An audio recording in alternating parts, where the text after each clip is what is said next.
Bonjour, je suis Hakim Na'lam et je vous propose ma chronique du samedi 30 mars 2024.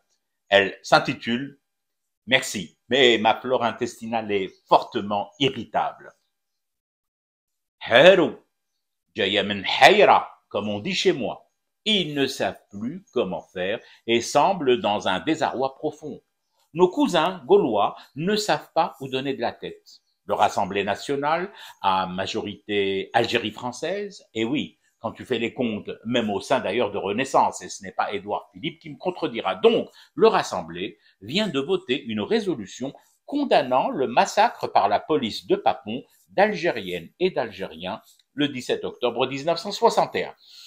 Va savoir pourquoi l'annonce du résultat de ce vote n'a pas réussi à tout à fait étouffer les larmes des céréaliers français, des agrumiers français, des laitiers français et de tout un tas de producteurs français de toute une longue série de produits qui se déversaient avant sur nos quais ici en Désédie, mais ne s'y déversent plus vraiment.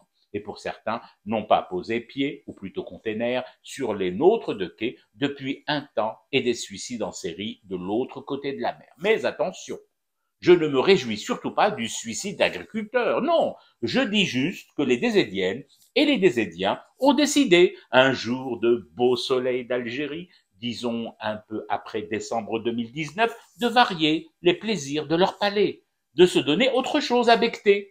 Et le blé russe, je dois bien le reconnaître, a un goût plutôt goûteux, plein de caractère, revenant bien en bouche, avec une belle coloration jaune ambrée qui éclate en bouquets de senteurs, parmi lesquels on devine un ensoleillement exceptionnel, une terre chargée de tanins, une qualité de l'eau irréprochable, une exposition des champs idéale et pas l'ombre d'une trace de bouchon d'embouteillage dans les ports français d'où partait avant le blé que nous le rachetions presque en exclusivité. C'est bien de varier les saveurs, non?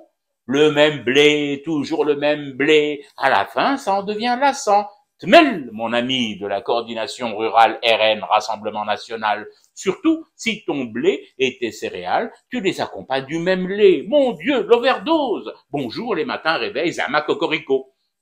Mais attention, faut surtout pas y voir de la malveillance de la part de la Désédie, encore moins des calculs politiciens ou des trucs dans le genre. C'est juste un besoin diététique de diversifier notre alimentation. Et perso, je note déjà une amélioration certaine de ma flore intestinale, de mes taux en glucides et en lipides depuis que je consomme du blé et des céréales russes.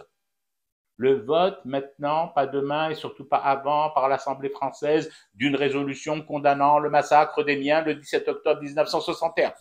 Bien sûr que j'applaudis, c'est bien, il était temps, surtout au moment où la Seine, le fleuve, va abriter la cérémonie d'ouverture des Jeux Olympiques, compétition où, je le rappelle, ne figure pas l'épreuve de lâchage et noyage des manifestants basanés.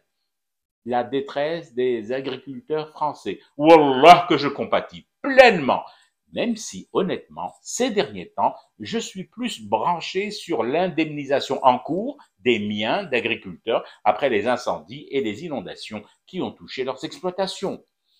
Est-ce que le vote mémoriel des députés français et le sort de l'agriculture française pourraient me faire changer mes toutes nouvelles habitudes alimentaires? Je voudrais bien coopérer, me montrer élastique de l'estomac et de l'intestin. Mais mon toubib, lui, il est formel, catégorique. Le blé russe, voire le blé local des Édiens, Tana, lorsque la filière aura enfin récupéré des décennies de sabotage de frangins d'ici, proches des cousins gaulois là-bas. Ce blé-là, eh ben, il me va parfaitement pour le moment. Plus de ballonnement, plus besoin de charbonnel plus, encore moins de lactofibre et de la mama qui se caresse le ventre indécemment devant des millions de téléspectateurs sans que l'arabe n'intervienne. Non. Après une bonne galette kesra au blé russe, juste du thé, un bon thé samovar à fumer pour rester éveillé à ce cauchemar qui continue. C'était Hakim Na'lam, je vous retrouve demain pour une autre chronique et une autre façon de dire son amour à l'Algérie.